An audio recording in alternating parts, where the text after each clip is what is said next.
Good evening from New York. I'm Chris Hayes. All over the country this week, regular people are mobilizing against Donald Trump and his administration's overreach, both against his reckless, destructive efforts to detain law-abiding, peaceful neighbors in communities across the country, and also his decision, under dubious legal authority, to mobilize the National Guard and the Marines against peaceful demonstrators. Today, we are seeing folks taking the streets demonstrating against what is happening in this country, from Los Angeles to New York, El Paso to Raleigh. And this weekend, there will be many, many more protests, coast to coast, in cities big and small towns, to counter-program Trump's North Korean-style military parade he's throwing himself on his 79th birthday. Those protesters have a simple message: we have no king in America. Well, Donald Trump plans to spend his birthday living out his authoritarian fantasy. Some of us have different plans for this No King's Day for millions of Americans across the country to protest, to show up, and to make it clear we have no kings. And Donald Trump cannot rule over us. And that, of course, is making him furious. We saw just the other day Trump threatened that he would go after even the peaceful protesters. But there's one thing he didn't have in mind that could ruin his parade, and it is leading him to melt down on Truth Social. We're going to get into it all, but before we do, if I could quickly ask you to leave a like on this video, and if you haven't already and you enjoy our channel, to hit that subscribe button, because it goes a long way in supporting our work now, before we can get into the reason Trump is so furious and what made him post such a crazy message on Truth Social. I want to hear a little bit more about what's happening today. A great update from Chris Hayes talking about No King's Day and why we got to get out there. The constitutional right to protest, enshrined in the First Amendment, exists for a reason. And I got to say, watching all this develop over the last few days, it feels odd to have to say this, but protests are good, actually. Protests against cruelty and tyranny and for our shared values are a good thing, and never more so than in the face of an authoritarian threat to our most cherished liberties. And to be clear, any debate about the optics of peaceful protest or whether or not demonstrators are just playing into Donald Trump's hands obfuscates the fact that people should be peacefully protesting against the ongoing attempt to end American democracy we've been witnessing. An attempt that began on Trump's first day in office of this term, when, as one of his very first official acts as president, he pardoned every single participant in the violent insurrection he incited at the Capitol on January 6th. Even the people who bashed the heads of cops in. The people convicted of seditious conspiracy against our country in jury trials. Of course, the Attorney General and Trump's spokesperson, as she is, says this is all different somehow. You've been criticized for having a double standard with the president pardoning all these people who attacked police officers on January 6th in his first day in office. How do you answer that criticism? Well, this is very different. These are people out there hurting people in California right now. This is ongoing, no longer. We're going to protect them. We're going to do everything we can to prosecute violent criminals in California. California is burning. These people are waving Mexican flags, yet they don't want anyone to go back to Mexico. They're burning American flags. This is the United States of America, and we're going to protect Americans. We're going to protect all citizens out there. First of all, I'm just duty-bound to say, when January 6th was ongoing, when people were getting hurt and Donald Trump had a chance to stop it, he didn't, remember? Crucially, right? So when it was happening, when he was watching the coverage of the cops getting their heads bashed in, he didn't stop it. Also, she's, I think, misrepresenting the protests in California. The Constitution protects waving a Mexican flag at a protest. If foreign flags require the National Guard, I got bad news for some members of Congress. Perhaps most importantly, the January 6th rioters hurt people. They assaulted cops with bear spray and tasers and flagpoles. Those pardons on that first day made it crystal clear, if it wasn't already, it was to me, but for anyone else who was following. Donald Trump does not care a whit about law and order, about the law, about any order other than one with him on top. Yeah, he's federalizing the National Guard. He's sending Marines in the streets of Los Angeles because he wants to silence any dissent by force. He's been fantasizing about this moment for years. And he's also scared of mass public opposition to him. That's why his own White House is outright lying about the protesters. Today is an opportunity not just for us to humiliate Trump by ruining his birthday, which is reason alone to protest, but no, to show our agency to build community, to organize, and to take joy in that fight that Donald Trump cannot suppress our voices, although he will try. But one thing he cannot try to change and is unable to is the weather, which is causing huge problems for Donald Trump today and is causing him to lose it on Truth Social. And I want to check that out right here. Live updates. Military parade in D.C. closes streets amid chances of storms, Trump wrote on Truth Social.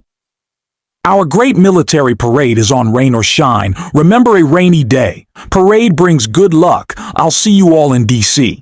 It brings good luck for it to pour so badly on your parade, you can't go outside with your wasp nest or whatever it is that exists on your head to get sloshed around and blown across the street and completely hum. That's a good sign. That this is the chess sign that there's a God, that it's going to pour today, closing the streets, keeping all of your supporters away. Like, this is a great thing and Trump can't do anything about it. And I just know that the excuses are coming. It would have been great. But the radical left weather it got in the way. Is Marjorie Taylor Greene gonna start controlling, saying we control the weather again? Are we gonna start doing that? We're the Democratic weather machine. This is hysterical. Of course, this happens. I just can't stop smiling. This is great. It's going to rain in D.C. and it's going to be beautiful across the country, where we're going to get out and call out the lies of this administration and their attacks on our freedoms. And that is exactly what Jasmine Crockett has been doing recently. And if we're going to talk about protest, well, we got to talk about one of the best in calling out Donald Trump in this entire Democratic Party. Let's take a look at Jasmine Crockett. Thank you, Mr. Chair. And thank you so much to our governors. And I want to say I apologize. I apologize for the abuse that you are facing in this committee that is supposed to be about waste, fraud, and abuse. And I also apologize for wasting your time, because this is nothing more than political theater. Now, again, this committee is supposed to be about waste, fraud, and abuse. We did not have to have this faux creation of Doge. The committee itself, that is our job. So what I want to talk about is something that the American people may want to know, which is economically, how is this impacting them? These failed immigration policies that are only put on so that they can have a show, because we have a reality show president who seemingly still believes that this is all about TV instead of real lives. So let me talk about something really quickly, because I want to clarify something, because I believe that all of you understand the importance of something like tourism. Are you aware, any of you, are you aware as to whether or not tourism in the United States is anticipated to decrease to the extent that we are estimated to lose $12.5 billion in international vendor spending in just the year 2025? I can answer as the tourism capital of the country. I assume you could. Tourism's already down. It is down in the North Country, where the Canadians refuse to come over because of the hostility toward their country. It's happening in New York City. It's happening at our sporting events here, our theater.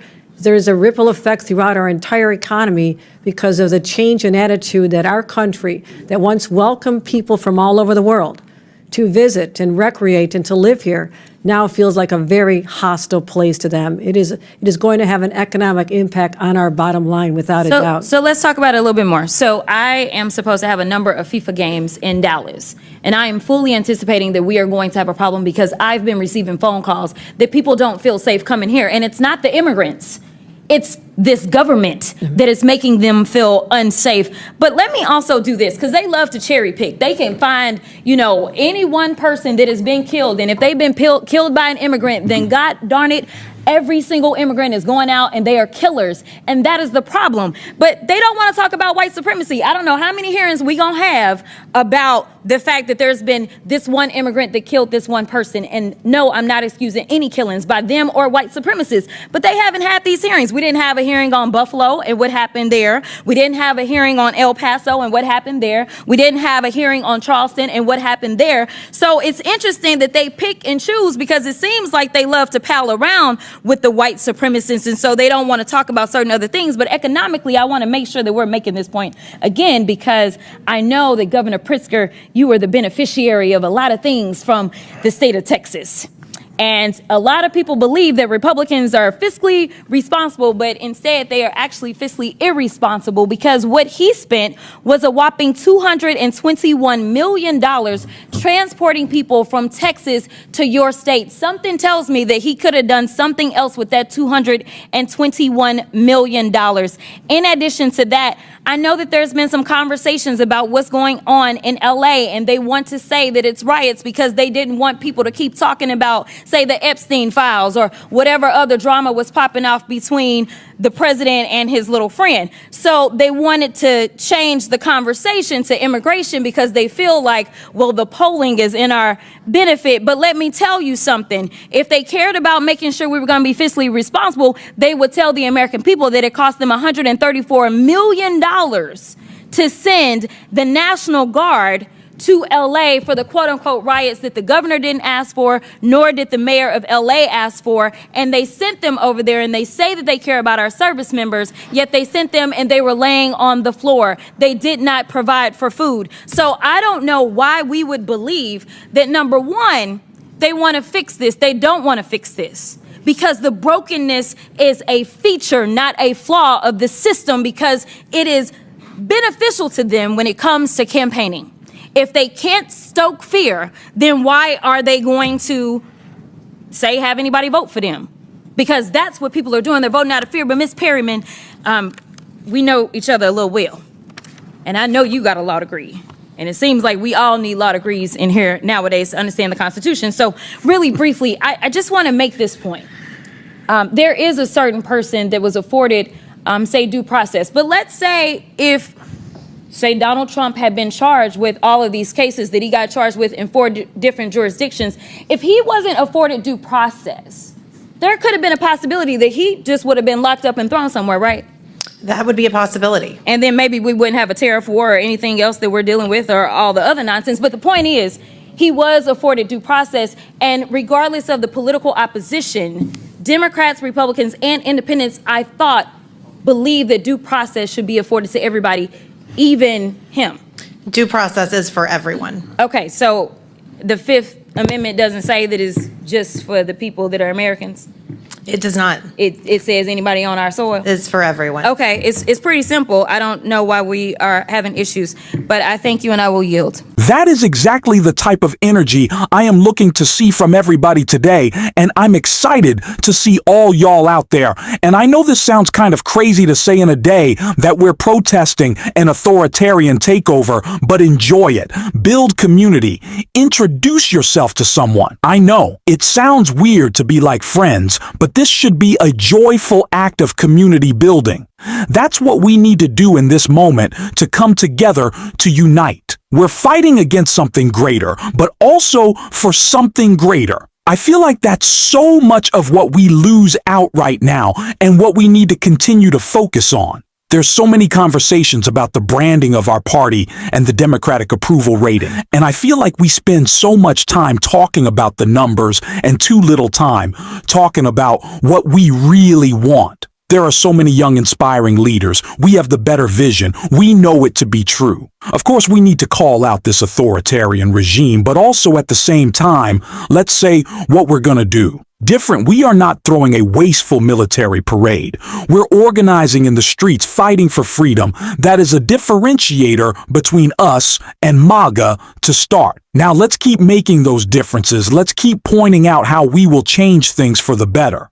Let's continue to build our positive and aspirational vision of what government can be. It's not just not Donald Trump. It's what we can do in spite of what he's done. That's what we need to be talking about. We're gonna on this show, and if you want to support that, as always, you can hit that subscribe button, leave a like on this video, and if you stuck around to the end, you can drop a blue heart in the comments. I'm excited to see you all out there. Please stay safe until next time. I'll see you soon.